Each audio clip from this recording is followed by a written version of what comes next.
안녕하세요, 성도 여러분. 반갑습니다. NSG 성경 아카데미에 참여하시는 여러분을 주님의 이름으로 환영합니다. 이번 주제는 교회론으로 정했습니다. 교회론에 대해서 성경적인 관점을 잘 배우셔서 함께 교회 현장을 회복해 나가면 좋겠습니다. 저희들을 위해서 강의해 주실 분은 백석신학대학원 은퇴 교수이신 홍인규 교수님이십니다. 총 4회에 걸쳐서 강의를 해 주실 텐데요. 오늘은 그 첫 시간으로 아담, 이스라엘, 그리고 교회라는 제목으로 강의를 해 주시겠습니다. 많은 유익을 얻으시기를 바랍니다.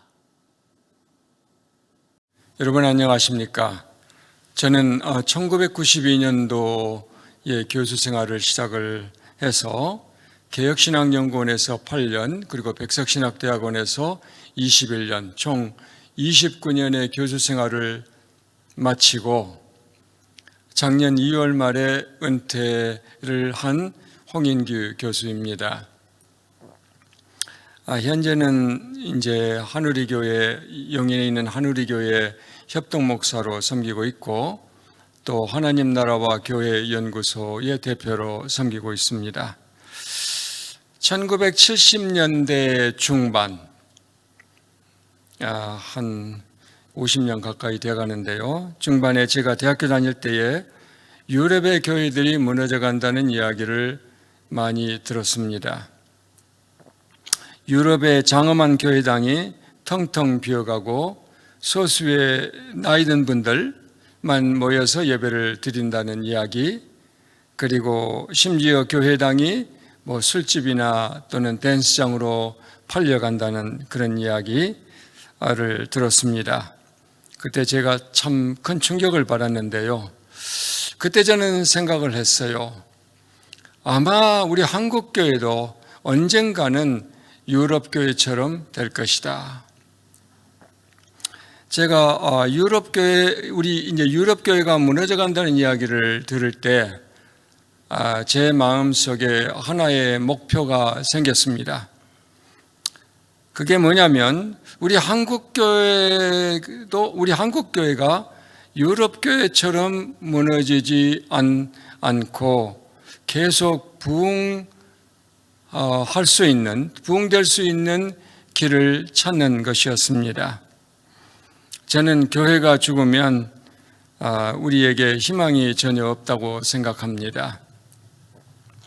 예수 그리스도 하나님 없이 우리 인간에게 과연 희망이 있을까? 극도로 이기적이고 자기중심적인 인간이 십자가의 하나님을 모르고 참 인간이 될 수 있을까? 저는 극도로 회의적입니다. 제가 이제 대학도 마치고 군대도 다 마치고 1981년도 5월 말에 이제 신학 공부하러 미국으로 갔는데요. 그때도 제 목표는 하나였습니다. 우리 한국 교회가 유럽 교회처럼 무너지지 않고 계속 부흥될 수 있는 길을 찾는 것이었습니다. 10년 만에 제가 신학 공부를 마치고 돌아왔는데요. 그래서 1992년 초에 교수 생활을 시작을 했습니다. 그리고 교수 생활하고 나서 한 7년 후에 교회를 한번 개척을 해봐야 되겠다. 그래가지고 친구 몇 명과 개척을 했는데요. 교수 생활하면서 도대체 어떻게 하면 교회가 부흥될 수 있는가?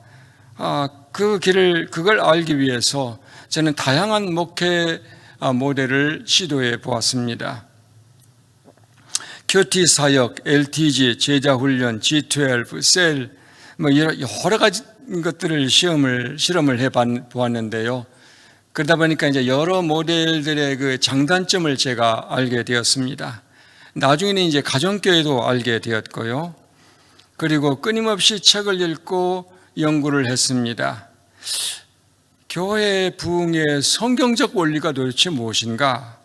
그리고 그 원리가 현장에서 어떻게 해야 작동이 되는 것인가를 알기 위해서였습니다. 그런데 제가 이제 교회 부흥의 원리를 이렇게 찾다가 보니까 더 근본적인 질문에 도달하게 되었어요. 도대체 교회라는 게 뭐야? 도대체 교회라는 게 뭐야? 그러다가 이 도대체 교회가 무엇인가를 이제 그 질문을 하다가 또 더 큰 질문에 이르게 되었는데요. 성경은 도대체 무슨 이야기 하는 거야? 성경 이야기는 도대체 무슨 이야기 하는 거야? 성경이 전체적으로 지금 무슨 이야기를 하는 거야? 제가 생각할 때는 이제 성경의 전체적인 이야기, 성경이 어떻게 흘러가는지 전체적인 이야기를 모른다면 제가 볼 때 교회가 무엇인지 우리가 제대로 알 수 없겠다는 생각을 했습니다. 그래서 오늘 저는 성경이 도대체 무슨 이야기를 하는 건지, 성경의 전체 이야기는 도대체 뭔지 먼저 간단하게 말씀을 드리고자 합니다. 자, 그래서 이제 오늘 저는 이제 그 아담의 이야기를 먼저 할 거고, 그 다음에 이스라엘의 이야기, 그리고 예수 그리스도의 이야기, 그리고 마지막으로 교회가 무엇이냐, 교회의 정체성과 사명에 대해서 간단히 이야기하고자 합니다. 그런데 제가 한 가지를 빼먹었는데, 제가 이제 총 이번에 여기 와서 4개의 강의를 하는데요. 이제 오늘 첫 번째 이제 아담, 이스라엘, 교회, 오늘 첫 번째 강의는 그렇고, 두 번째 강의는 이제 복음과 교회인데, 이 복음은 하나님 나라 복음입니다. 하나님 나라 복음과 교회에 대해서 이야기할 거고, 세 번째로는 성령과 교회, 네 번째로는 사도 바울과 교회, 이제 이런 강의를 이렇게 진행을 하도록 하겠습니다. 자, 오늘은 이제 아담, 이스라엘, 그리고 교회에 대해서 말씀을 드리고자 합니다. 자, 오늘 강의에서 저는 이제 3가지를 특별히 강조하고 싶은데요.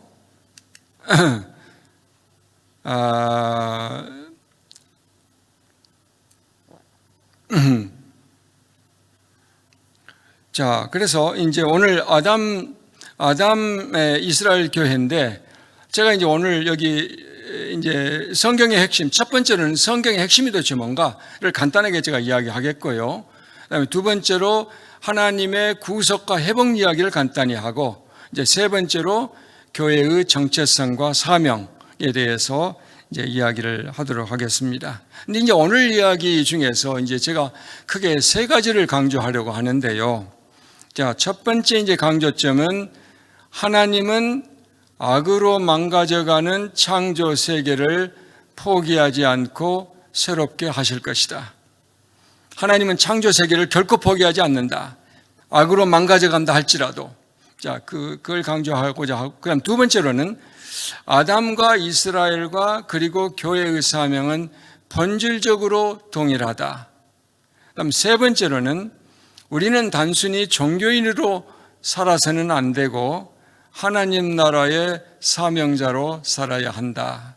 자, 이 3가지를 강조하고자 합니다.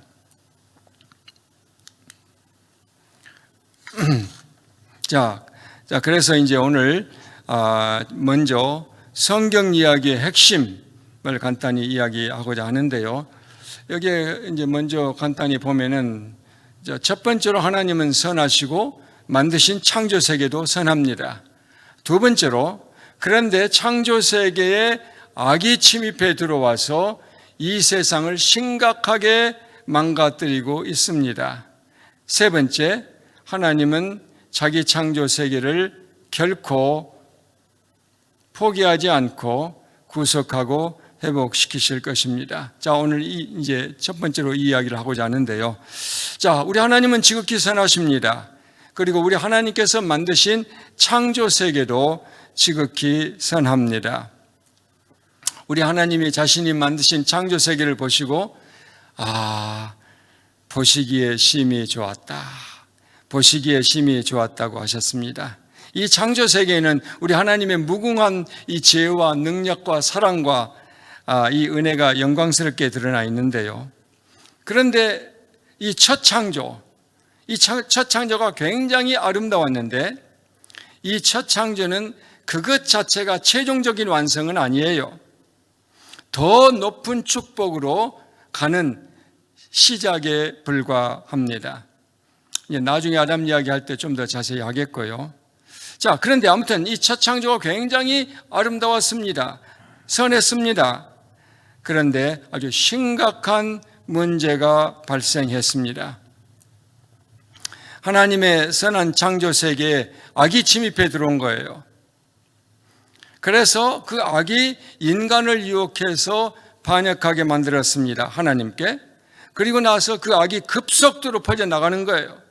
그러면서 이 세상이, 이 선한 하나님의 창조 세계가 이렇게 심각하게 망가져 가기 시작했습니다. 자, 여기에 대해서, 이제 이렇게 창조 세계가 망가져 가고 있는데,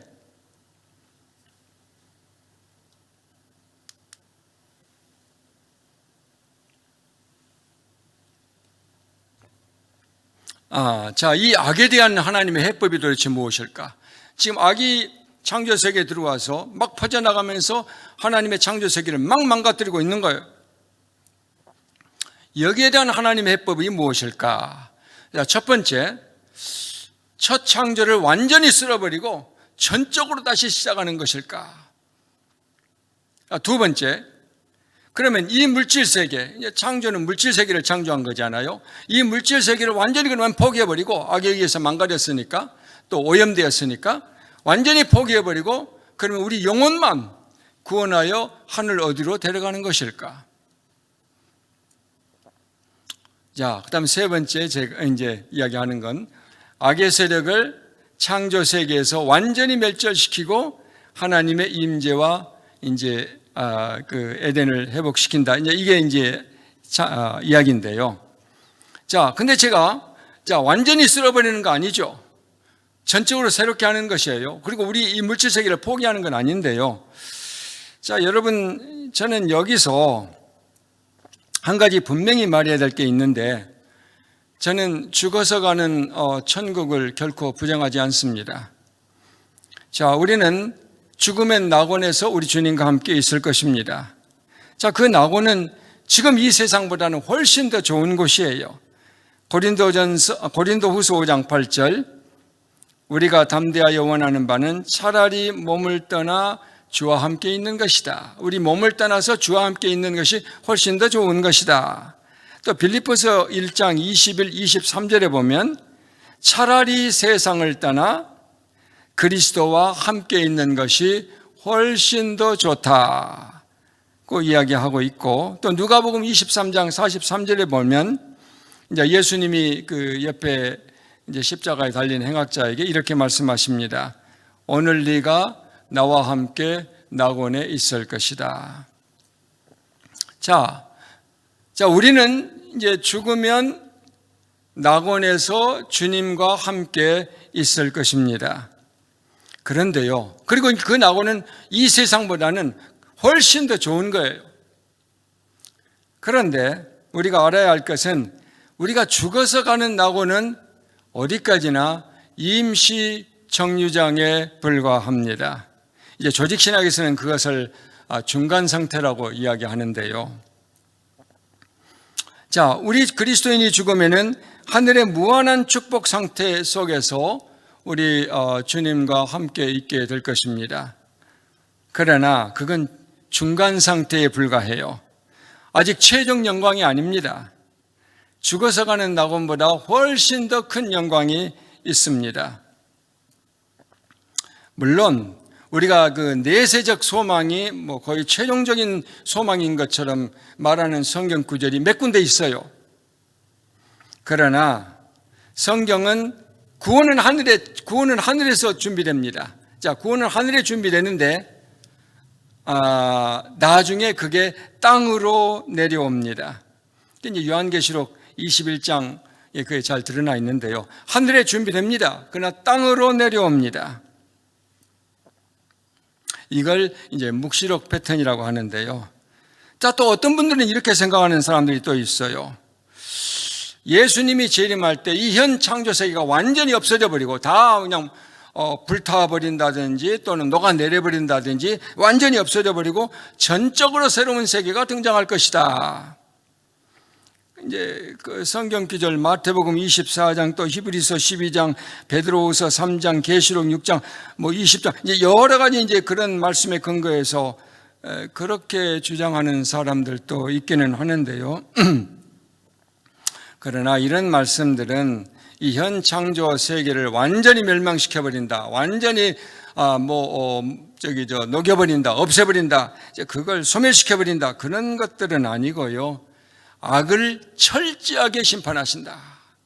이 하나님의 선한 창조 세계에 들어온 이 악을 철저하게 심판하신다. 아주 대청소해버린다. 완전히 깨끗하게 정화시킨다. 이제 악으로부터 정화시킨다. 이제 그런 의미지요. 우리 하나님은 자기의 선한 창조 세계를 결코 포기하지 아니하십니다. 하나님이 만약 자기가 창조 세계 만들어 놓고 악이 침입에 들어왔다고 해서 그걸 포기해버린다? 만약에 그렇다면은 도대체 왜 창조하셨을까? 포기해버릴 걸 왜 창조하셨을까? 또는 자기가 자신이 창조한 것을 쉽게 포기해버린다면 하나님은 과연 신실한가? 그런 하나님을 우리가 끝까지 믿을 수 있겠는가? 신뢰할 수 있겠는가? 자, 이런 어떤 근본적 신학적 문제가 발생합니다. 우리 하나님은 자기의 선한 창조 세계를 결코 포기하지 아니하십니다. 심지어 악이 창조 세계에 들어와서 망가뜨린다 해도 결코 포기하지 아니하십니다. 만약에 포기하신다면, 악 때문에 포기하신다면, 그렇다면은 하나님이 악보다 더 무능하단 말인가? 하나님도 그 악의 세력이 너무나 강력해서 거대해서 하나님도 어떻게 할 수 없다는 말인가? 그건 아니죠. 우리 하나님은 그 어떤 악의 세력보다도 더 강력하십니다. 더 강하십니다. 우리 하나님은 자기의 선한 창조 세계에서 악을 뿌리 뽑아 버릴 것입니다. 그리고 이 창조 세계를 전적으로 새롭게 하실 것입니다. 자, 그렇다면은 이 악에 대한 하나님의 해법은 이제 여기 마지막에 말한 것처럼 이제 구속과 회복인데요. 자, 우리 하나님은 반드시 악의 세력을 정복하시고 자기 창조 세계를 구속하고 회복하실 것입니다. 이제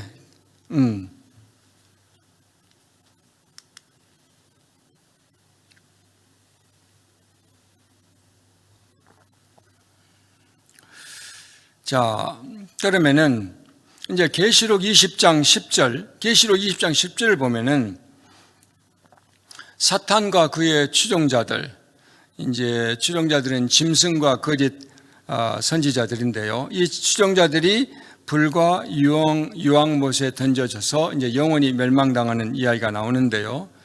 여기서 짐승은 정치 지도자들이고 거짓 선지자는 거짓 종교인들이죠.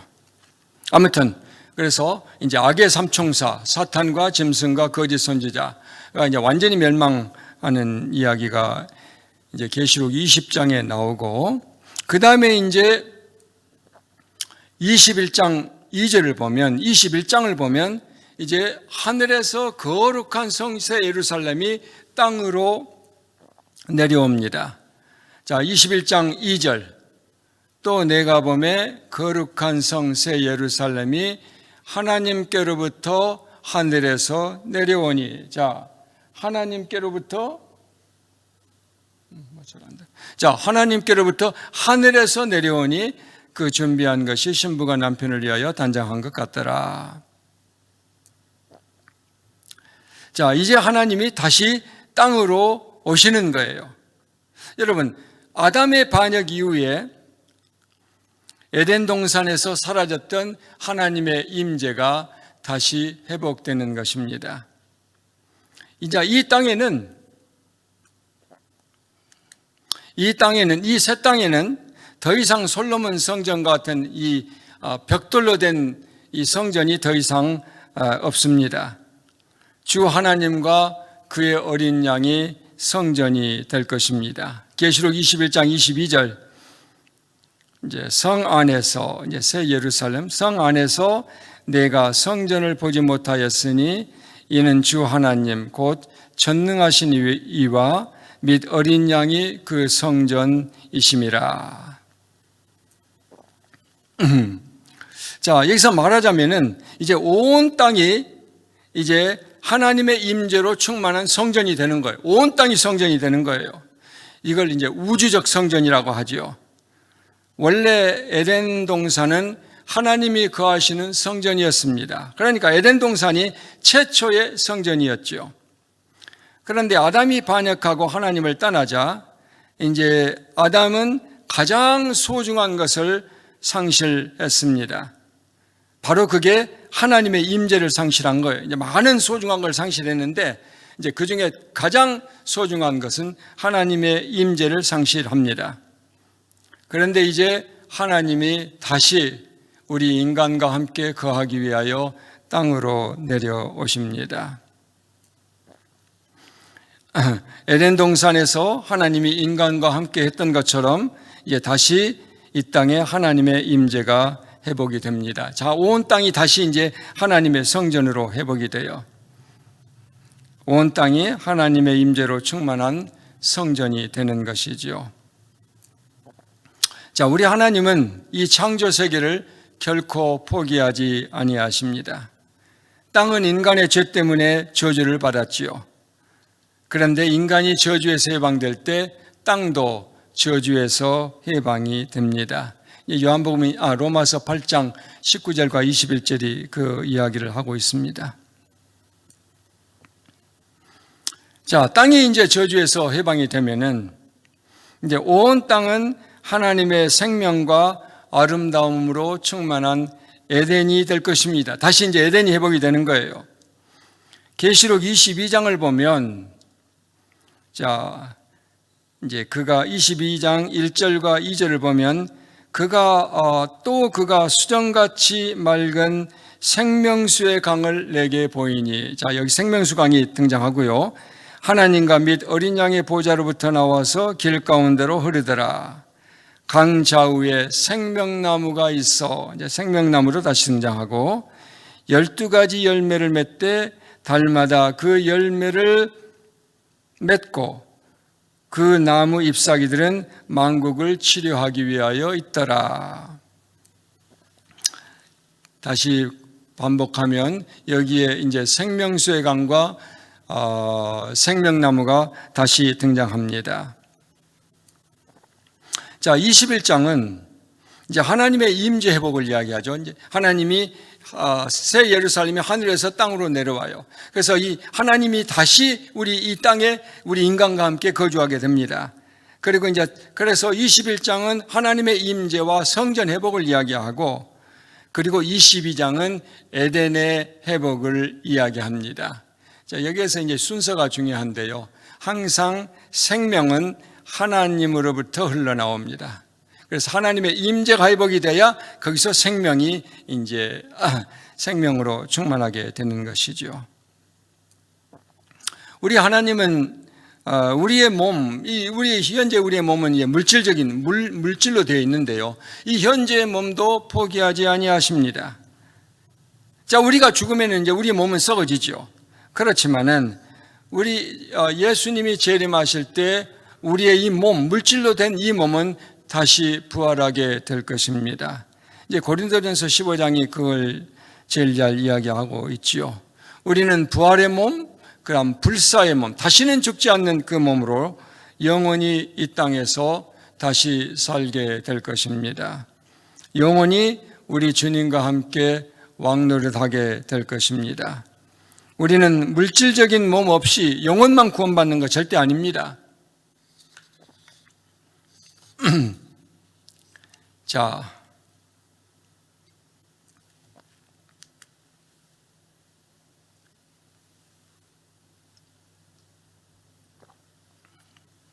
자, 이제 크게 두 번째로 하나님의 구속과 회복 이야기를 하도록 하겠습니다. 자, 여기서 이제 세 가지 이야기를 할 텐데요. 이제 첫 번째 아담 이야기, 그리고 이스라엘, 그리고 나서 이제 그리스도, 그 다음에 이제 교회 이야기를 이제 그리스도 이렇게 이야기를 진행하도록 하겠습니다. 자, 아담 이야기. 자, 원래 이제 하나님은 아담을 통해서 온 땅을 축복하시려고 했어요. 에덴 동산은 이 온 땅이 다 에덴 동산은 아니었고, 이제 하나님 만드신 이 땅의 아주 일부분만 에덴 동산이었는데요. 그러니까 지금 우리식으로 말하면 어떤 에덴 동산은 큰 국립공원과 같은 것이었습니다. 자, 이 에덴 동산은 하나님이 거주하시며 우리 인간과 교제한 최초의 지상 성전이었습니다. 성전은 뭐 건물이 아니고 그 하나님이 계신 곳을 성전이라고 하지요.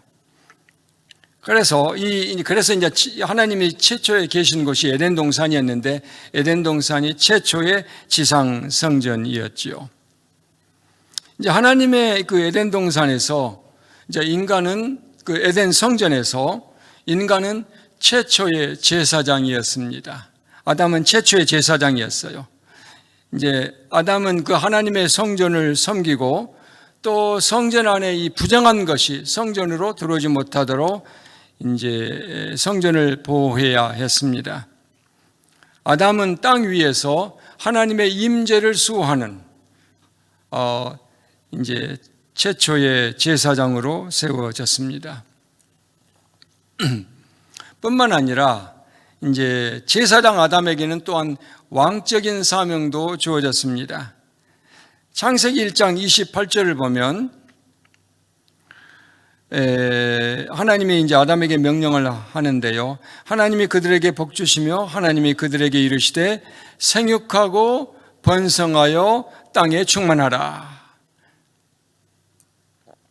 그리고 땅을 정복하라. 바다의 물고기와 하늘의 별과 하늘의 새와 땅에 움직이는 모든 생물을 다스리라고 이야기하십니다. 여기에서 생육하고 번성하여 땅에 충만하라, 정복하라, 다스리라, 그런 이제 왕적인 사명을 주시는데요. 그 에덴 동산의 이 에덴 동산 밖에 이 땅은 아주 척박했습니다. 따라서 이 아담의 사명은 이제 온 땅이 에덴이 될 때까지 계속해서 에덴의 경계를 이제 밖으로 확장해 나가서 온 땅을 에덴으로 만들어 가는 것이지요. 그래서 이 온 땅을 하나님의 임재로 충만한, 하나님의 임재와 하나님의 생명과 또 하나님의 이 축복으로 가득 찬 이 땅으로 만들어 가는 것, 이게 아담의 사명이었습니다. 자, 이 아담의 사명, 온 땅을 에덴으로 만들어가는 것, 온 땅을 하나님의 성소로 만들어가는 것, 성전으로 만들어가는 것, 이제 이것은 두 가지 일을 통해서 성취가 되어야 했는데요. 하나는 아담이 생육하고 번성하여 땅에 충만, 그러니까 하나님의 형상, 하나님을 닮은 후손들을 많이 생산해서 땅을 채우는 거죠. 그리고 그런 자기 후손들을 통해서 그리고 온 땅을 이제 정복해 가는 거예요. 부지런히 정복해서 에덴으로 만들어 가는 것입니다. 자, 이게 이제 아담에게 주어진 사명이었습니다. 이처럼 이제 세상을 창조하셨을 때 이제 하나님의 목표가 있었는데, 그것은 온 땅을 하나님의 임재로 또 하나님의 영광으로 가득 찬 어떤 성전으로 만들어가는 것, 이게 이제 하나님의 목표였어요. 말하자면 온 땅을 하나님의 임재와 영광과 생명과 축복으로 채워가는 것, 그게 이제 하나님이 처음에 창조했을 때 하나님의 계획이었습니다. 땅도 하늘처럼 하나님의 거주와 통치를 위한 신령한 영역이 되어야 했습니다. 여러분, 우리가 많이 외우는 주기도문, 나라가 임하시오며, 하나님의 통치가, 하나님의 나라가 이 땅에 임하도록 뜻이 하늘에서 이루어진 것 같이, 하늘은 하나님께 순종해요. 땅에서도 이루어지이다. 땅은 그런데 순종하지 않아요. 이 땅은 반역의 땅이에요. 그래서 하늘의 뜻이 하늘에서 이루어진 것처럼 땅에서도 이루어지는, 자, 이게 이제 그걸 기도해라는 거예요. 주기도문. 하나님의 나라가 땅에 임해서, 하나님의 나라가 땅에 임해서 이 온 땅이 하나님의 나라가 되고, 온 땅이 하나님의 성소가 되고, 온 땅에 하나님이 거하시는 신성한 영역이 되도록 그렇게 기도해라. 자, 이게 주기도문의 핵심이지요. 자, 그런데 이제 하나님이 온 땅을 이렇게 이제 축복하시길 원하는데요. 그런데 하나님은 이 일을 파트너를 세워서 하는 거, 혼자 다 하실 수 있겠지만은 자기 형상으로 창조된 인간을 파트너로 세우십니다. 자, 이게 참 하나님이 얼마나 우리 인간을 고귀하게 대하시는가 알 수가 있는데요. 하나님은 자신의 신적 권한을 우리 인간과 아주 관대하게 공유하십니다. 하나님은 우리 인간을 제사장, 그리고 왕으로 세우셨어요. 제사장뿐만 아니라 왕으로 세우셨는데, 베드로전서 2장 9절에 참 놀라운 말씀이 나와요. 너희는 왕 같은 제사장이요. 자, 하나님의 백성이 다 왕적인 사명과 제사장적 사명을 다 가지고 있는 거예요. 자, 그런데 불행하게 아담이 실패합니다.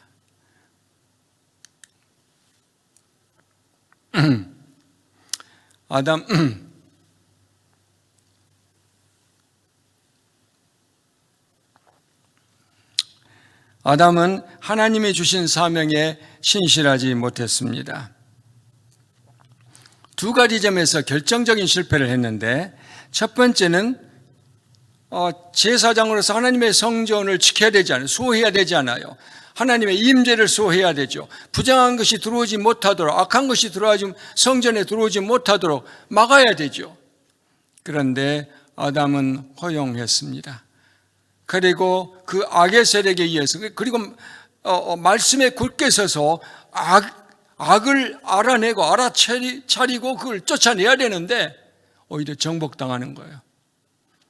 말씀도, 하나님의 말씀을 너무 느슨하게 이해하고 있었어요. 말씀에 대한 무장이 제대로 되어 있지 않았습니다. 진리에 대한 무장이 안 되어 있어요. 그래서 악에게 넘어갑니다. 그리고 하나님께 반역합니다. 제사장적 사명을 거기서 이제 실패를 하고요. 두 번째, 이제 왕적 사명도 실패를 해요. 어디까지나 아담을 하나님이 다스리라, 정복하라, 다스리라 이렇게 왕으로 세웠을 때는 어디까지나 하나님의 대리 통치자입니다. 하나님의 대리 통치자예요. 아담은 절대 군주로 세움받지 않았습니다. 대리 통치자입니다.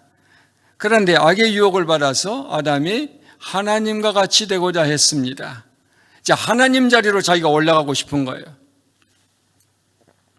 무서운 반역, 이건 하나님께 대한 무서운 반역이죠. 그래서 아담은 에덴 동산에서 추방당합니다. 자, 심판, 하나님의 임재와 에덴 동산에서 추방당합니다.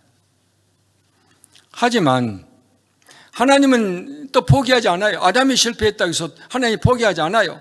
노아를 나중에 선택하시죠. 창세기 9장 1절을 보면 이제 홍수 후에 하나님이 그 노아와 그 아들들에게 복을 주시면서 아담에게 주셨던 그 사명과 동일한 사명을 줍니다. 생육하고 번성하여 땅에 충만하라.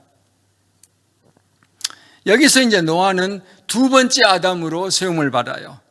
그런데 불행하게도 노아의 자손도 실패합니다. 이제 창세기 11장의 그 바벨탑 이야기가 거대한 인간의 반역 이야기예요. 실패 이야기예요. 하지만 하나님은 그 창조 세계를 향한 하나님의 처음 목적을 결코 포기하지 아니하십니다. 하나님의 목표는 온 땅을 자기 임재로 가득 채우는, 성소로 만들고 하나님의 생명으로 가득 채우고 하나님의 영광과 축복으로 가득 채우기를 원하는 거예요. 이게 하나님이 세상을 만들었을 때의 하나님의 목표였습니다. 하나님은 이 목표를 달성하기까지 결코 포기하지 아니하십니다. 하나님은 다시 시작하십니다. 그래서 이제 아브라함과 그의 후손들을 선택하는 거예요. 이스라엘을 선택하는 거예요.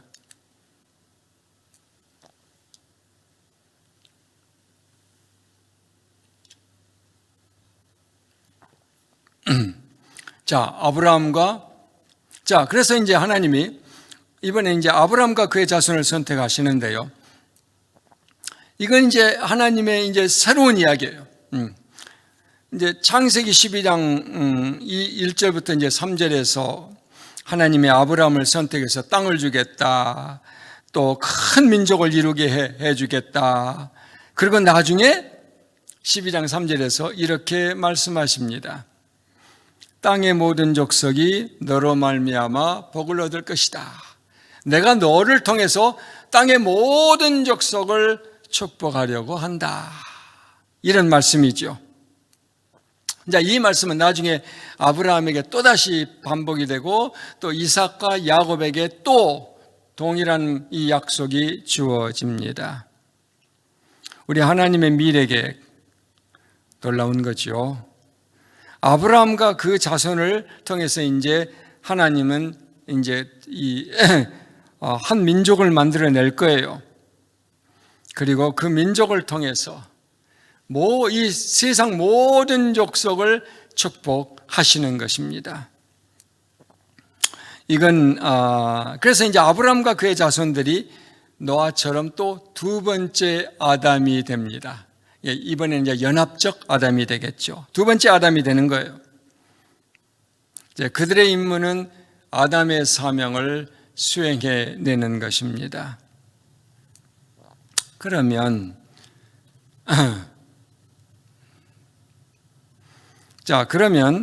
이제 하나님은 이스라엘 백성을 통해서 어떻게 온 세상을 축복하시려고 하셨을까요?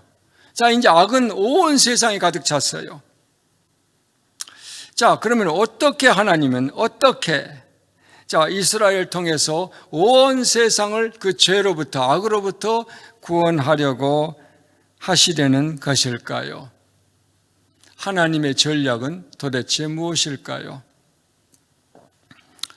자, 우리 하나님의 전략은 정말 기가 막힌 전략입니다. 그 전략은 뭐냐면 이스라엘 민족을 매력적인 모델 사회로 만드는 거예요. 출애굽기 19장 6절에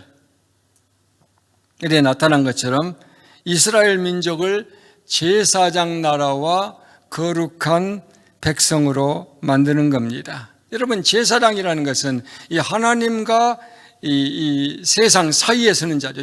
가운데서예요. 하나님과 세상 사이에 서서 이 세상에 하나님을 아는 지식을 세상에 가르쳐주고, 그리고 이 세상을 하나님께로 인도하는 자, 이게 제사장이죠. 이스라엘 백성은 하나님과 열방 사이에 섭니다. 자, 그래서 열방을 이제 하나님께로 데려와야 하는데요. 그런데 이 제사장 사명을 성취하기 위해서 이스라엘은 거룩한 백성이 되어야 해요. 거룩해야 합니다. 여기서 이제 거룩하다는 것은 다르다라는 이야기죠. 다르다. 자, 이 세상과는 다른 사회가 되어야 되는 거예요. 다른 나라가 되어야 돼요. 이 세상 주변에 있는 이 세상에 존재하는 어떤 나라하고 달라야 돼요. 아주 대조가 되어야 합니다. 아주 대조 사회를 이루어야 해요. 그러면 어떻게 달라야 될까? 자, 애굽에서 이제 출애굽한 이스라엘 백성이 드디어 가나안 땅에 정착하는데요. 이 가나안 땅은 새로운 에덴입니다. 자, 여기에서 이제 이스라엘은 열방의 빛이 되어야 되는 거예요. 자, 고대 근동에서요, 여기 3번인데, 고대 근동에서 이스라엘의 등장, 출현은 전혀 새로운 종류의 사회의 출현이었습니다. 전적으로 새로운 종류의 사회, 급진적으로 혁명적인 사회의 출현이었습니다. 이제 가장 현저한 차이는 여기서 이제 4번을 한번 보시죠.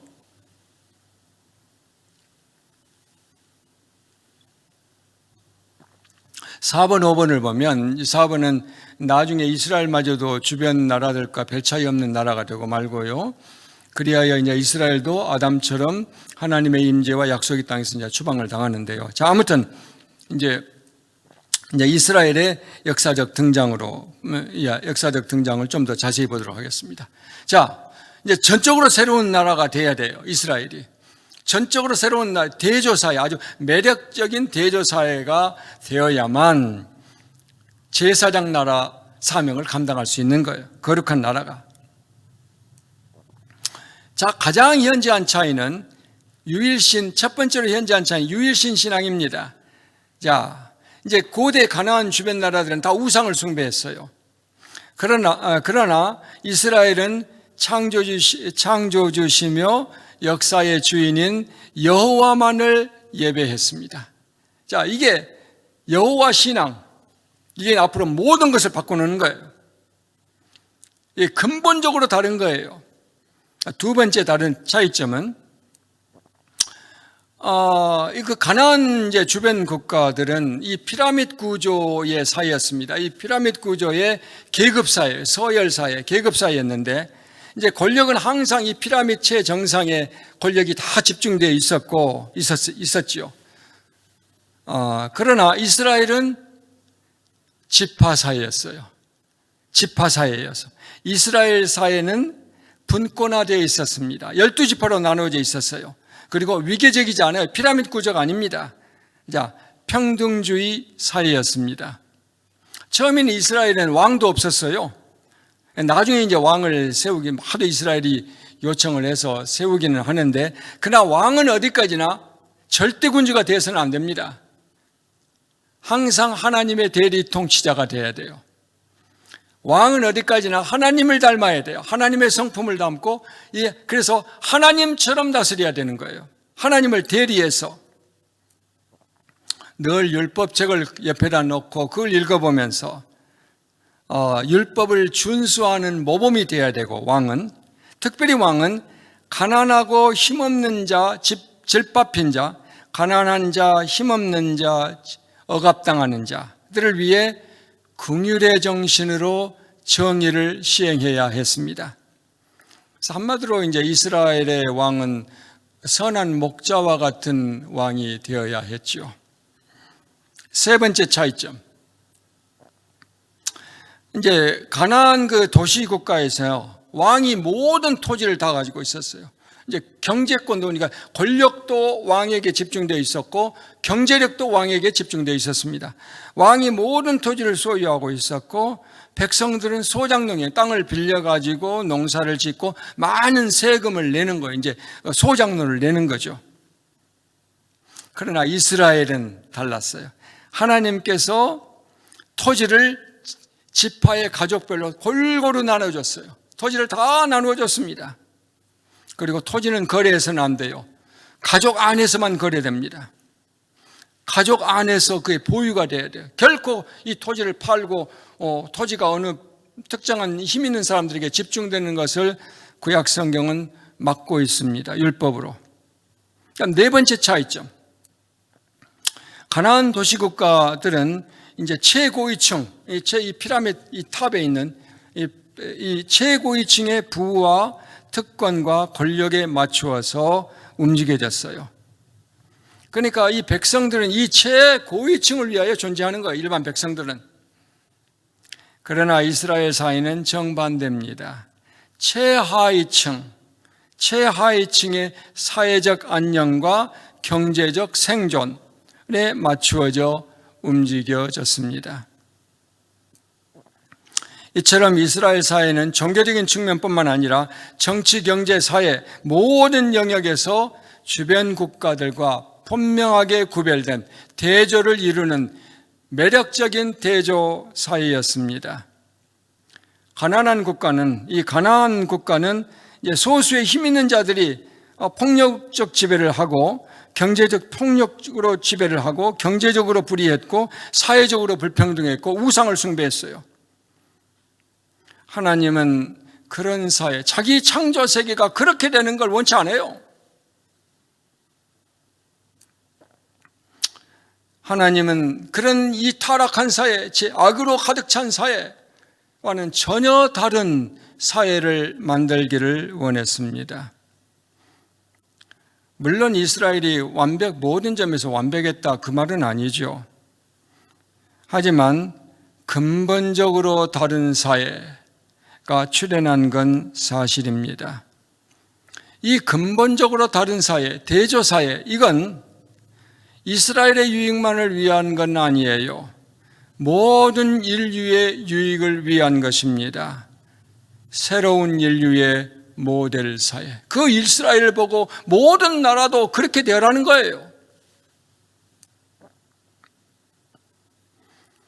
자, 인류가 하나님께 악의 유혹을 받아서 하나님께 반역하고 오만과 갈등과 분열과 싸움과 폭력에 빠져 들어가는 선택을 했을 때 하나님의 대응은 단순히 그 개개인의 영혼을 구원해서 이 세상 다 포기해버리고 이 물질세계 다 포기해버리고 우리 개개인의 영혼을 구원해가지고 하늘 어디론가 데려가는 거, 그게 아니에요.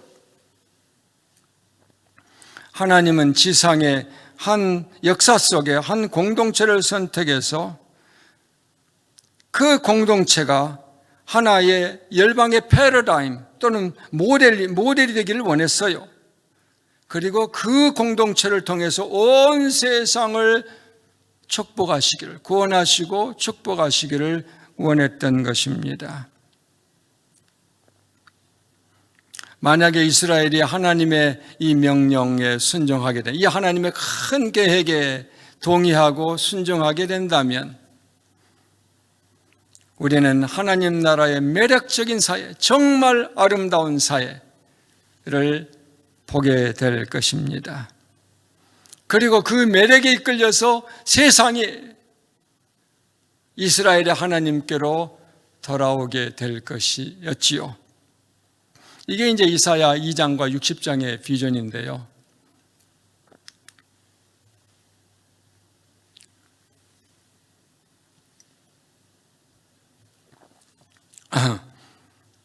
그런데 불행하게도 이스라엘마저도 실패합니다. 나중에는 처음에는 그런 대로 유지가 되는데요. 시간이 흐르면 흐를수록 주변 국가하고 별로 다를 게 없어요. 비슷하게 돼요. 첫 번째, 이스라엘도 우상 숭배합니다.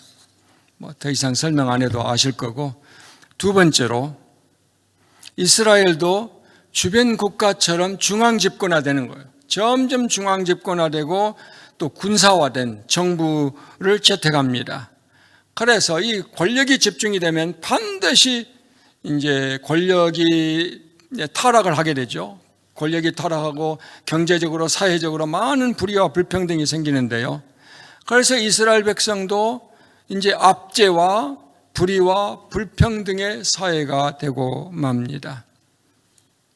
세 번째로 이제 땅을 골고루 나누어졌죠. 골고루 나누어졌고 재산권까지도 보장해 주었는데, 그러나 나중에 이스라엘 왕들이 이제 땅을 빼앗아요. 땅을 빼앗아 가지고 자기 부하들에게 나누어주는 거예요. 그래서 많은 이스라엘 백성들이 땅을 빼앗기고 이제 사실상 농사 짓는 농노로 전락되고 말았습니다. 다시 주변 국가처럼 되는 거예요. 네 번째, 재판관들도 돈 받고 불의한 판결을 내리는 일이 많았습니다. 정의가 사라진 거예요. 가난하고 힘없는 자들이 억울한 판결을 받는 일이 많아졌습니다. 그래서 이스라엘은 우상숭배와 불의와 불평등, 폭력, 불법이 만연한 나라가 되고 맙니다. 그래서 심판받죠. 북왕국은 아수르에 의해서 정복되고 남왕국은 바벨론에 의해서 멸망받습니다. 아담처럼 또 실패하는 거예요. 아담이 하나님의 임재와 에덴 동산에서 추방당한 것처럼 이스라엘도 하나님의 임재와 약속의 땅에서 추방당합니다. 자, 그래서 추방당해서 이제 노예로 끌려가지 않아요? 포로로 노예로 끌려갑니다. 저는 이게 참 우리 교회에 주는 경고라고 생각하는데요. 교회가 자기 정체성을 잃어버리고 자기 사명에 충성하지 못한다면 교회도 결국 버림받을 것이다. 아담처럼 또 이스라엘처럼 버림받게 될 것이다. 강력한 경고, 무서운 경고라고 생각합니다. 나중에 이제 이스라엘이 이제 돌아오는데요. 일부만 돌아와요. 약속의 땅에. 그렇지만 여전히 정치적으로 독립되지는 못하고 페르시아 제국, 헬라 제국, 그리고 로마 제국의 지배를 차례로 받습니다.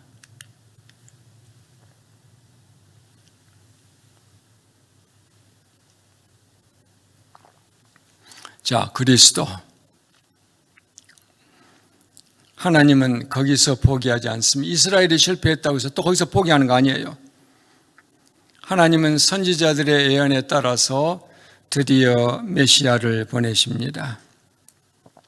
하나님은 그 메시아를 통해 이스라엘과 온 세상을 구원하고 악으로부터 구원하고 회복시키실 것입니다.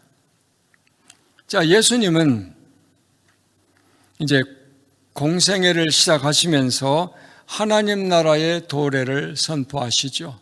회개하라, 하나님 나라가 가까웠다. 여러분, 하나님 나라가 뭘까요? 아주 쉬워요. 하나님이 왕으로 다스리는 나라죠. 하나님이 왕으로 다스리는 나라, 그게 하나님 나라지요. 그런데요, 이 메시아 왕, 예수님이 메시아 왕으로 오시는데요, 이 메시아 왕이 오셔서 어떻게 하나님 나라를 세워가실까요? 이 반역의 땅에서, 이 반역의 땅에 이제 예수님이 메시아 왕으로 오시는데요, 여기서 어떻게 하나님 나라를 세워가실까요? 이 반역자들을 다 그냥 처단해 버리나요? 반역자들을 완전히 이들을 심판하고 이들에게 불타는 막 진노를 쏟아부어서 이 반역자들을 완전히 제거해 버리나요? 우리 하나님은 그런 방식으로 자기의 통치권, 자기의 나라를 이 땅에서 회복하지 않습니다. 메시아 왕은 왕 예수님이 오셔서 먼저 하시는 일이 있는데 자기 백성을 치유하고 회복하십니다.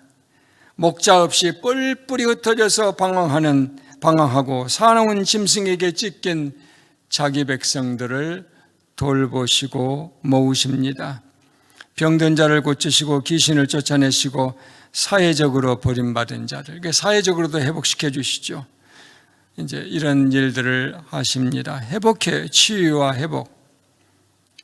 그 다음에 이제 예수님의 상징적인 이제 여기 이제 세 번째인데 세 번째 제자를 선택해요. 12제자를 선택하는데 이 12제자는 예수님의 이스라엘의 12지파를 상징합니다. 다시 이제 이스라엘을 회복하는 거, 이스라엘 나라를 회복하는 겁니다.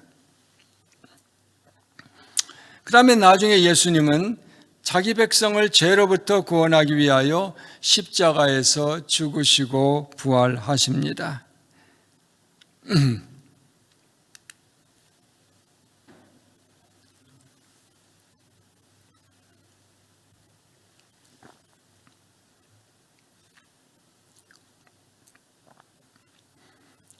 자, 그리고 나서 이제 승천하시고 성령을 보내시고 교회를 세우시는데요. 이 교회가 새로운 이스라엘입니다.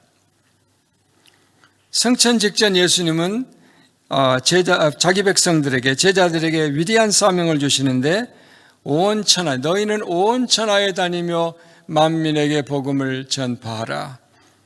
모든 세상의 이 모든 민족을 제자로 삼아라. 이제 우리 주님은 교회를 통해서 온 세상을 축복하시려고 합니다. 아담, 노아, 이스라엘, 아브라함, 그리고 이스라엘의 그 사명을 이제 교회가 이어받는 것입니다. 자, 이제 교회의 정체성. 그러면 교회가 도대체 무엇이냐? 교회는 새로운 이스라엘이죠. 새로운 하나님의 백성입니다. 여기 베드로전서 2장 9절을 보면 여기 2장 9절 너희는 택하신 족속이요 왕같은 제사장들이요 거룩한 나라요. 자, 우리가 선택, 우리가 하나님의 선민이다. 왕같은 제사장이다. 그 다음 거룩한 나라다. 이건 이제 출애굽기 19장 6절하고 굉장히 흡사한데요. 너희가 내게 대하여 제사장 나라가 되며 거룩한 백성이 되리라. 이제 교회는 이스라엘의 사명을 이어받습니다. 그리고 아담의 사명도 이어받습니다.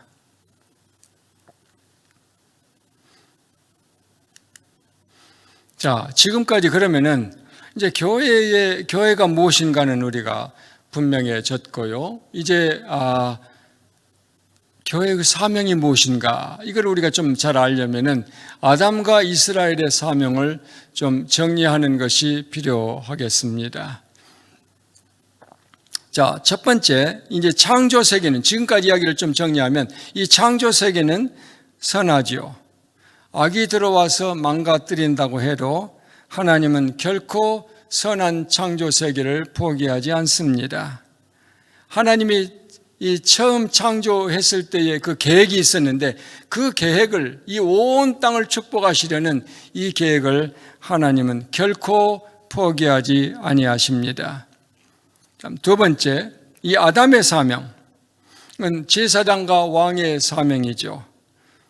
하나님의 임재를 수호하면서 그 에덴 성전에서 하나님의 임재를 수호하면서 에덴을 계속 확장해서 온 땅을 하나님의 이 성소와 에덴으로 만들어가는 거예요. 온 땅을 하나님의 임재와 생명과 축복으로 가득 찬 땅으로 만들어가는 것, 이것이 에덴의 아담의 사명이었습니다. 그다음에 세 번째 이제 여기 이스라엘의 사명은 열방과 극명하게 대조되는 사회를 이루어내는 거예요. 대조 사회, 아주 굉장히 매력적인 사회, 모델 사회가 되어서 강력한 매력을 발산하면서 열방을 하나님께로 인도하는 것이었습니다. 자, 그렇다면 교회의 사명은 무엇일까요? 이제 크게 세 가지. 하나님의 임재로 충만해. 가장 중요한 건, 제일 중요한 건 하나님의 임재입니다. 하나님이 계시지 않는다면 하나님의 백성이라 할 수 없겠죠. 하나님의 임재로 충만해야 되고, 교회는 두 번째로 이 세상과 극명하게 대조되는 매력적인 공동체를 이루어야 합니다. 다음 세 번째로 하나님의 선교에 힘써야 합니다. 자, 이걸 이제 하나씩 살펴보도록 하겠습니다.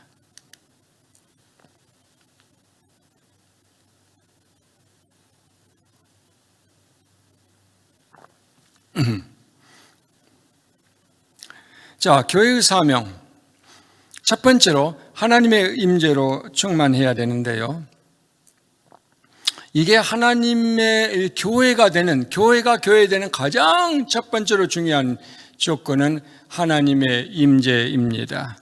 출애굽기 33장 16절을 보면, 자, 나와 주의 백성이 주의 목전에 은총 입은 줄을 무엇으로 알리까? 주께서 우리와 함께 행하심으로 나와 주의 백성을 천하 만민 중에서 구별하심이 아니니까. 주께서 우리와 함께 행하심, 이게 우리가 하나님께 은총을 받았다, 우리가 하나님의 선민이다, 구별되었다는 것의 가장 결정적인 기준입니다. 하나님의 임재. 자, 그래서 이 하나님의 임재가 교회에는 가장 중요해요. 우리가 요한계시록 21장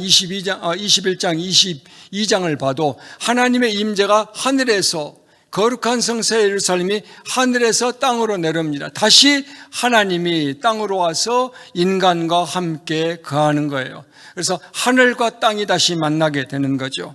온 땅이 하나님의 성전이 되는 거예요. 자, 어떻게 하면 그렇게 될까? 그건 다음에 이야기하도록 하겠고요. 다음 두 번째.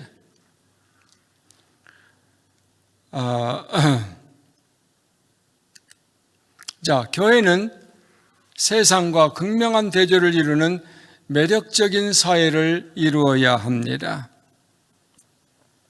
자, 이 매력적인 사회, 이건 이제 여러 가지 측면이 있는데요. 첫 번째로는 이제 사랑으로 종노릇, 사랑으로 종노릇 하는 사회인데요. 여러분, 예수님 당시 사회도 이 피라미드 구조의 사회예요. 그냥 이 세상 모든 게 다 그러는데요. 그래서 이제 이 권력이 최상층에 집중이 되어 있지요. 그러나 우리 하나님은 그런 사회를 기뻐하지 않습니다. 우리 하나님은 서열 사회, 서열 구조가 없는 그런 사회를 우리 하나님은 원하십니다. 그래서 하나님 나라는 마가복음 10장 42절부터 44절, 이방인의 집권자들이 그들을 임의로 주관하고, 이 세상은 그래요. 그 고관들이 그들에게 권세를 부리는 줄을 너희가 알거니와 너희 중에는 그렇지 않을지니 너희 중에 누구든지 크고자 하는 자는 너희를 섬기는 자가 되고 너희 중에 누구든지 으뜸이 되고자 하는 자는 모든 사람의 종이 되어야 하리라. 그리고 예수님이 이제 친히 종의 본을 이제 모범을 보이기 위해서 제자들의 발을 씻겨 줬죠. 친히 이제 그런 본을 보인 거예요. 하나님 나라에서는 하나님 나라에서 가장 높은 자가 되려면은 모든 사람의 종이 되어야 합니다. 예수님은 당시 그 서열화되어 있는 사회 구조를 반대했습니다. 그리고 서열 구조가 없는 사회를 꿈꿨습니다. 예수님은 모든 형태의 교만과 특권을 없애고자 하십니다. 예수님이 꿈꾸는 사회는 하나님을 아버지로 모시고 모두가 서로 형제 자매가 되어 서로 사랑하고 섬기는 가족 공동체입니다. 이제 사도 바울의 이제 교회 공동체 비전도 예수님의 비전과 동일합니다. 나중에 우리가 또 자세히 보도록 하겠습니다. 자, 이와 같이 이제 사랑으로 서로 종노릇하는 사회를 원하셨고, 자, 교회는 그런 사회를 이루어야 되고 힘의 지배가 없는 두 번째, 물질적 나눔이 있는 사회. 자, 이 세상은 부의 양극화, 이 부의 양극화가 점점 심해지고 있는데요. 자, 부의 양극화가 극심한 사회에서 물질적 나눔이 있는 사회입니다. 사도행전 2장 44절, 45절, 사도행전 2장 44, 45. 믿는 사람들이 다 함께 있어 모든 물건을 서로 통용하고 또 재산과 소유를 팔아 각 사람의 필요에 따라 나눠주며, 초대 성령을 받고 이제 처음 교회가 이렇게 물질을 서로 나누는, 물질까지도 서로 나누는 공동체였습니다. 고린도후서 이제 9장 8절과 9절도 이렇게 말씀합니다. 하나님이 능히 모든 은혜를 너희에게 넘치게 하시나니 이는 너희로 모든 일에 항상 모든 것이 넉넉하여 모든 착한 일을 넘치게 하려 하심이라. 기록된 바 그가 흩어 가난한 자들에게 주었으니 그의 의가 영원토록 있느니라. 제가 아는 한 교회는 그 헌금 종류가 많은데요, 특별히 나눔 헌금이라는 게 있어요. 그래서 그 헌금은 꼭 교회 안에 가장 연약한 자들에게 그 물질로 나누는데요. 이제 그분들의 명예도 생각해야 되니까 그 목장의 목자만 알아요. 목자하고 담임 목사님만 압니다. 그렇게 해서 이렇게 몰래 도와주는 그런 헌금이 있는데 저는 굉장히 그게 좋아 보여요. 저도 그래서 나눔 헌금을 꼭 매달 정해진 헌금을 11조 외에 또 그 헌금을 하는데요. 참 그런 건 아주 좋아 보입니다. 그다음 이제 세 번째로 자, 우리가 세상과 다르려면은, 자, 이제 그리스도 안에서 하나가 된 사회, 그리스도 안에서 하나가 된 사회를 이루어야 되는데, 이 세상이 정말 분열이 갈수록 심해지는 것 같아요. 여기서 하나가 된 사회, 갈라디아서 3장 28절, 너희는 유대인이나 헬라인이나 종이나 자유인이나 남자나 여자나 다 그리스도 예수 안에서 하나이니라. 여기서 말한 건 단순히 평등한 사회를 이야기하는 건 아니에요. 그리스도 안에서 하나가 된 사회. 우리는 그리스도의 마음을 품고 서로 하나가 되어야 합니다. 여러분, 제가 얼마 전에 서울대학교에서 로마사로 박사학위를 한 어떤 역사 교수님의 강의를 들었는데, 왜 초대교회가 그렇게 박해를 받았는가? 그분의 이야기는 이런 이야기를 하는 거예요. 그때는 이제 노예제 사회였는데, 로마는 자유민이 한 3분의 1인가 되고 나머지 다 노예였는데요. 자유인이나 노예나 하나다. 자, 이런 어떤 선언은 그 로마 사회의 근간을 흔드는 그러한 혁명적인 주장이었고, 그랬기 때문에 로마 사회가 큰 위기를 느끼고, 만약 노예들이 전부 노예가 노예로서 일을 해줘야 되는데, 너희가 나 더 이상 당신과 내가 차별이 없다, 평등하다, 자, 이런 식으로 나온다면 로마 사회가 크게 혼란에 빠지겠죠. 바로 이제 이런 어떤 혁명적인 가르침 때문에 이제 로마 사회가 기독교를 박해했다는 이야기를 들었습니다. 그러나 교회는 하나가 되어야 합니다. 차별이 없이 모두가 하나가 되어야 합니다. 아주 이건 혁명적인 말씀이에요.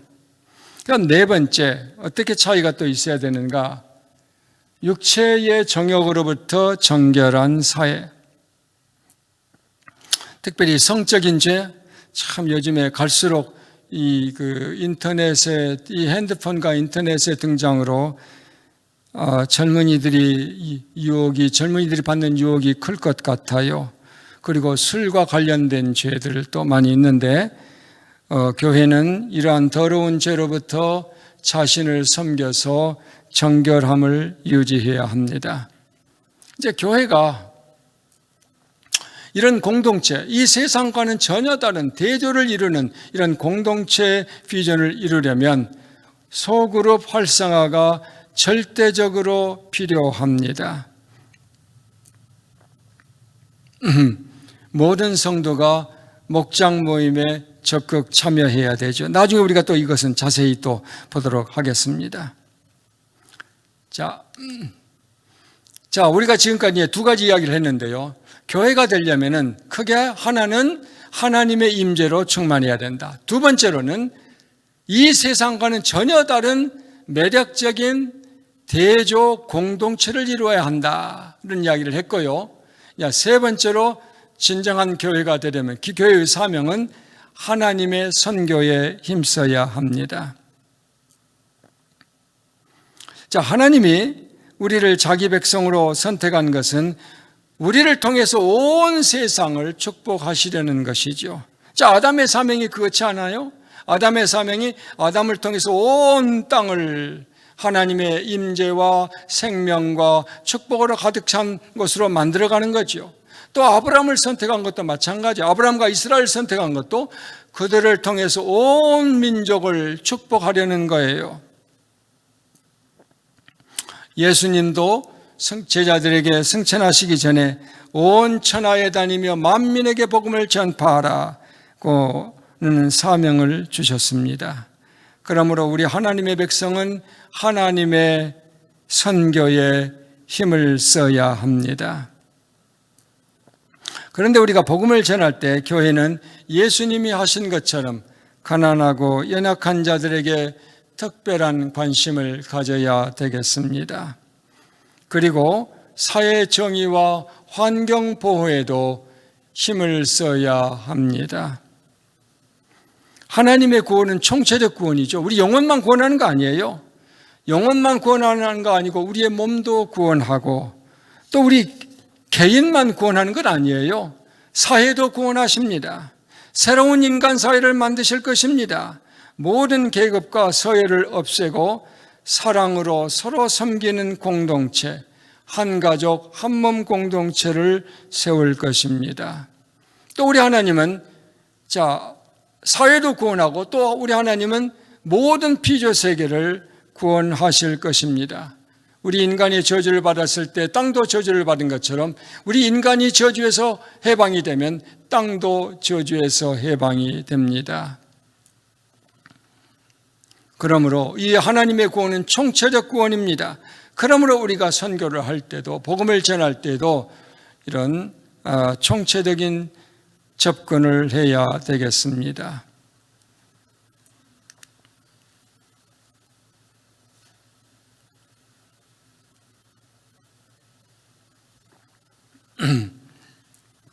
교회의 사명 세 가지 다시 정리합니다. 첫 번째로 하나님의 임재로 충만해야 되고, 두 번째로 이 세상과는 극명하게 대조되는 매력적인 공동체를 이루어야 되고, 세 번째 하나님의 선교에 힘을 써야 되겠습니다. 우리 하나님의 꿈은 궁극적으로 무엇인가? 우리 하나님은 궁극적으로 온 땅을 하나님의 임재와 생명과 축복으로 가득 충만한 에덴으로 만드시길 원하십니다. 다음 두 번째, 하나님의 백성이 한 가족과 한 몸을 이루어서 사랑으로 서로 섬기는 공동체를 이루시길 원하십니다. 세 번째로, 이런 새로운 인류에게 하나님은 창조 세계를 돌보고 다스리게 할 것입니다. 우리는 주님과 함께 영원히 왕노릇하게 될 것입니다.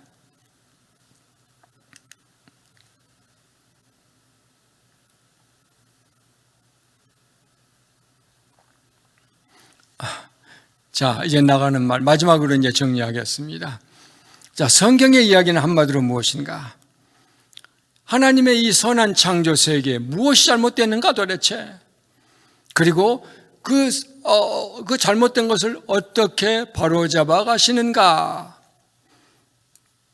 이 이야기이지요.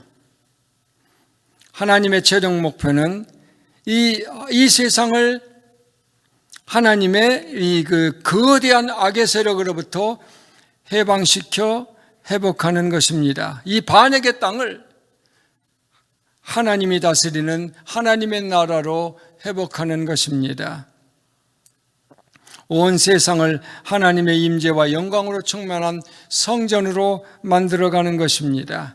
온 땅을 하나님의 생명과 축복으로 가득 찬 에덴으로 만들어가는 것입니다. 자, 이게 이제 이 성경의 이야기예요.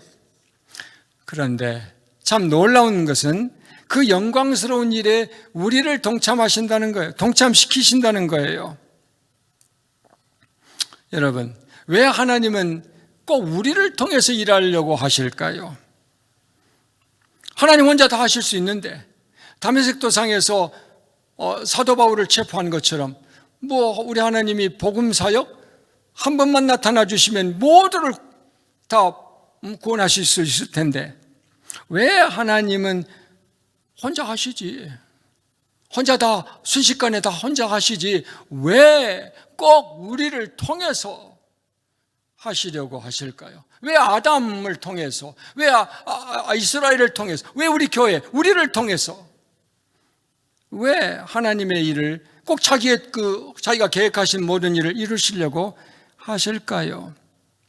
만약에 우리에게 맡기면 우리가 하나님 일을 잘못해서 하나님의 명예를 땅에 떨어뜨릴 수도 있고, 또 하나님 일을 우리가 망쳐버릴 수도 있고, 자, 우리 이기심으로 또는 여러 가지 인간적 생각 때문에, 자, 우리에게 일을 맡기면 우리가 엉망진창 만들 수도 있는데도 불구하고 왜 하나님은 꼭 우리를 통해서 자기의 일을 하시려고 하는 것일까요? 한번 생각해 보세요. 우리 주님이 모든 일 다 해버리고 우리는 할 일이 아무것도 없다면 우리는 어떤 존재가 될까요? 있으나마나한 존재가 아니겠어요? 아무런 목적도 없고 목표도 없고 살아가는 의미가 없는 그런 존재가 되겠지요. 목적 없이 사는 것, 사명 없이 사는 것, 이건 저주예요. 그래서 하나님이 우리에게 일을 맡기십니다. 우리 인생이 의미 있고 보람을 느끼고 만족을 얻도록 항상 하나님은 우리를 통해서 일하십니다. 그러므로 우리가 받은 사명 힘들다고 하지 말고 자, 하나님은 우리를 통해서 일해요. 그러므로 우리가 받은 사명 힘들다 하지 말고 늘 감사하며 충성을 다하시길 바랍니다. 주님께 쓰임받는 것, 이보다 더 행복한 일이 어디 있어요? 주님께 쓰임받는 것 정말 신나는 것입니다. 나를 통해 다른 사람이 변화되는 모습을 보는 것 진짜 신나는 일입니다. 여러분, 지금까지 이론적인 이야기, 혹시 여러분 사회찬미, 윤심덕이라는 분이 한 100년 전에 부른 노래인데요, 사회찬미라는 노래 들어본 적 있나요? 아마 나이 드신 분들은 이 사회찬미라는 건 죽음을 찬미하는 거예요. 이게 허무를 노래하는 것입니다. 인생의 허무. 이게 100년 전에 그 윤심덕이라는 분이 이 노래를 부르고 일본 현해탄을 건네다가 빠져 죽었는데요. 이 노래 꼭 현대판 전도서 같습니다. 여러분 한번 봐봐요. 광막한 황야를 달리는 인생아, 너의 가는 곳 그 어디이더냐.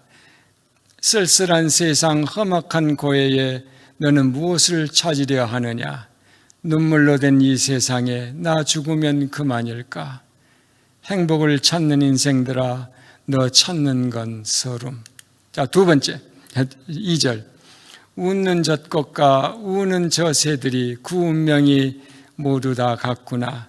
삶에 열중한 가련한 인생아, 너는 칼 위에 춤추는 자로다. 눈물로 된 이 세상에 나 죽으면 그만일까.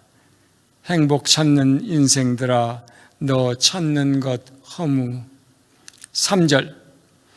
허영에 빠져 날뛰는 인생아, 너 속였음을 네가 아느냐. 세상 것은 너에게 허무니 너 죽은 후는 모두 다 없도다. 눈물로 된 이 세상이 나 죽으면 고만일까? 옛날에는 고만이라고 했는데 고만일까? 행복 찾는 인생들아, 너 찾는 것 허무. 옛날에는 우리 그 부모님들이 이 노래를 많이 불렀어요. 죽어도 한평생, 살아도 한평생, 죽어도 한평생 하면서 이제 인생의 허물을 그렇게 부르면서 그런 노래를 하면서 더욱더 하나님께 충성을 했는데요. 사명이 없는 삶, 저는 제가 보기에는 허영에 빠져 날뛰는 인생아, 너 속였음을 네가 아느냐. 사명이 없는 삶은 다 이런 삶이라고 저는 생각합니다. 우리가 단순히 종교인으로서 살아가지 마. 종교인으로 살아가는 건 뭐예요? 정치, 경제, 사회, 문화, 종교. 정치, 경제, 사회, 문화 중에서 종교에만, 성경은 그걸 우리에게 말하지 않습니다. 우리에게 정치, 경제, 사회, 문화는 다 관심 갖지 말아라. 이건 나 관심 없다. 너희들은 그냥 종교 생활만 해라. 하나님은 그렇게 우리를 말하지 않아요. 하나님은 정치, 경제, 사회 모든 측면을 다 변화시키기를 원하시고, 그러나 이제 그 변화시키는 단계가 먼저